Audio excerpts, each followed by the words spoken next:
There's no feeling more intense than starting over. If you deleted your homework the day before it was due, as I have, or if you left your wallet at home and you have to go back after spending an hour in the commute. If you won some money at the casino and then put all your winnings on red but it came up black. If you got your best shirt dry cleaned before a wedding and then immediately dropped food on it. If you won an argument with a friend and then later discovered that they just returned to their original view. Starting over is harder than starting up. If you're not ready for that, like if you've already had a bad day, then what you're about to go through might be too much. Feel free to go away and come back. I'll be here. Alright, thanks for coming with me on this trip. I'll understand if you have to take a break at any point. Just find a safe place to stop and quit the game. And don't worry, I'll save your progress, always, even your mistakes.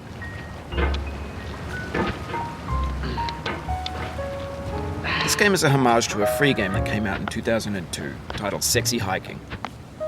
The author of that game was Jazuo, a mysterious Czech designer who was known at the time as the father of B games. And B games are rough assemblages of found objects. Designers slap them together very quickly and freely, and they're often too rough and unfriendly to gain much of a following. They're built more for the joy of building them than as polished products. In a certain way, Sexy Hiking is the perfect embodiment of a B game. It's built almost entirely out of found and recycled parts, and it's one of the most unusual and unfriendly games of its time. In it, your task is simply to drag yourself up a mountain with a hammer. And that act of climbing, in the digital world or in real life, has certain essential properties that give the game its flavor.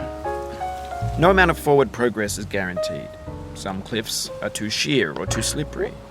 And the player is constantly, unremittingly in danger of falling and losing everything.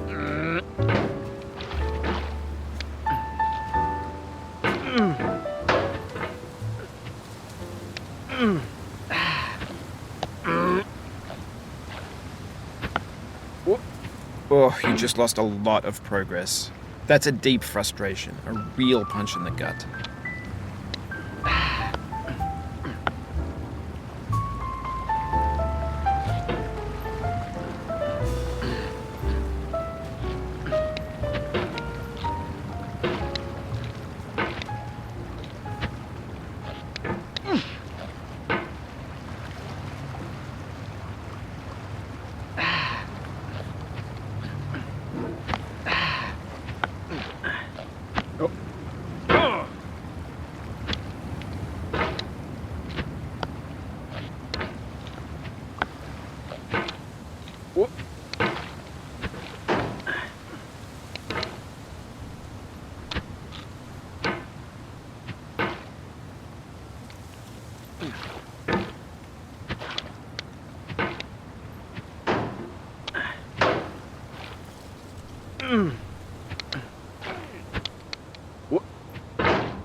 Anyway, when you start Sexy Hiking, you're standing next to this dead tree that blocks the way to the entire rest of the game. It might take you an hour to get over that tree, and a lot of people never got past it. You prod and you poke at it, exploring the limits of your reach and your strength, trying to find a way up and over. And there's a sense of truth in that lack of compromise. Most obstacles in video game worlds are fake.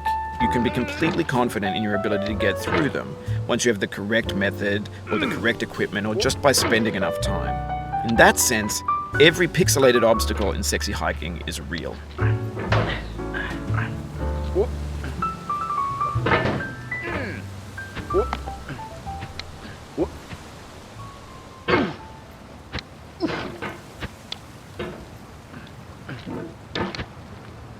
Oof, sorry about that. Oh, it happened again. Keep on trying, don't let it get to you.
The obstacles in Sexy Hiking are unyielding, and that makes the game uniquely frustrating.